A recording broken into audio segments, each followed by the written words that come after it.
Welcome back. In our last explainer, we dove into the mathematics behind weather forecasts. Today, we're looking at something a little closer to home. In fact, it's probably in your hand or your pocket right now. Your mobile phone. I mean, it seems pretty simple to use, right? You tap a screen and you're talking to someone halfway across the world. It feels almost like magic. But what if I told you that behind that simple screen lies a world of complexity, all orchestrated by some of the most beautiful mathematics imaginable? Let's pull back that curtain. Take a look at this number, 5,000. That's not a price tag. That is the number of pages of technical specifications just for the GSM standard, the system that makes our phones work. It's a document so incredibly dense that even the specialists who build these networks find it tough to get through. So what's going on? How can something so easy to use be so mind-bogglingly complicated underneath? Well, to really get why that huge rulebook was necessary, we need to take a quick trip back in time, back to a much more chaotic era for mobile phones, kind of like the Wild West, but with radio waves.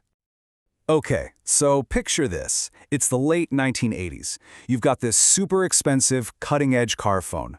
You drive from one country to another and bam! Your phone is basically a useless brick. Why? Because every country, every manufacturer had its own system and none of them could talk to each other. It was a total mess. The world desperately needed a common language, a universal standard. And that's exactly what GSM was designed to be. So how in the world do you solve a problem that big? How do you create one single system that connects everything and everyone? You know, the answer wasn't some new piece of hardware. It was something way more abstract. And honestly, way more powerful.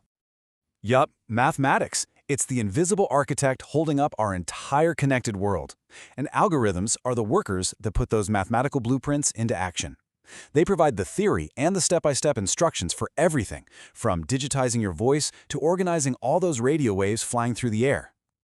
So let's look at one of the biggest challenges they had to tackle, preventing absolute chaos on the airwaves. This is a really cool one. Each mobile operator has only about 300 usable frequencies to work with.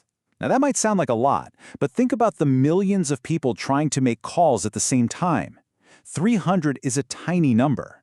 It's like trying to manage all the traffic in a major city with only 300 streets. How do you stop a complete and total gridlock? Because here's the fundamental problem. If two cell phone antennas that are close to each other use the same frequency, their signals interfere. It's like two radio stations broadcasting on the same channel. You just get static and your call drops. So how do you manage this incredibly scarce resource? The solution comes from a really fascinating field of mathematics called graph theory. Don't let the name scare you. It's basically the study of networks, things made up of dots connected by lines. And it is the perfect tool for solving puzzles about how things connect to each other. And this is where it gets really, really clever. The engineers realized that their big, complicated radio frequency problem was mathematically the exact same as a classic puzzle you might have done in school, coloring a map. Think about it. Each antenna is a country on the map. Each frequency is a color. And the rule is identical. You can't color two neighboring countries with the same color, right? It's the same for antennas. And that's the absolute genius of using math this way.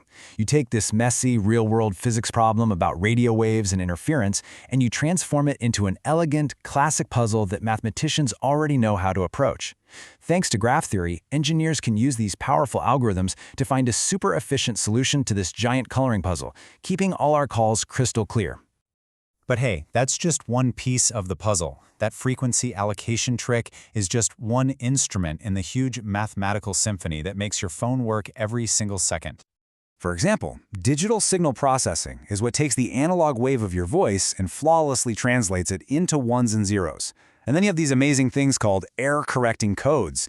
They're like a little magic spell checker for your data. So even if the signal is weak and some information gets lost on its way to the tower, these codes can actually rebuild it perfectly on the other side. It's literally why you can have a clear conversation even when you only have one bar of signal. You know, Daniel Krob, the author of the article this explainer is based on, just nailed it with this quote. Mathematics provides the theoretical foundations, and algorithms efficiently turned it into action. It's just the perfect summary, isn't it? These incredible abstract mathematical ideas are put into practice by incredibly fast and efficient algorithms, all happening behind the scenes just so you can make a simple phone call. So today, we've seen how math connects us. But what about how it protects us? In our next explainer, we're going to dive into the third article from the book to explore just that. We'll uncover the hidden mathematics that secures everything from your bank card to your online shopping. We're headed into the incredible world of cryptography. The next time you pick up your phone, just take a second to remember the invisible, mathematical masterpiece that's humming away inside. It's pretty amazing.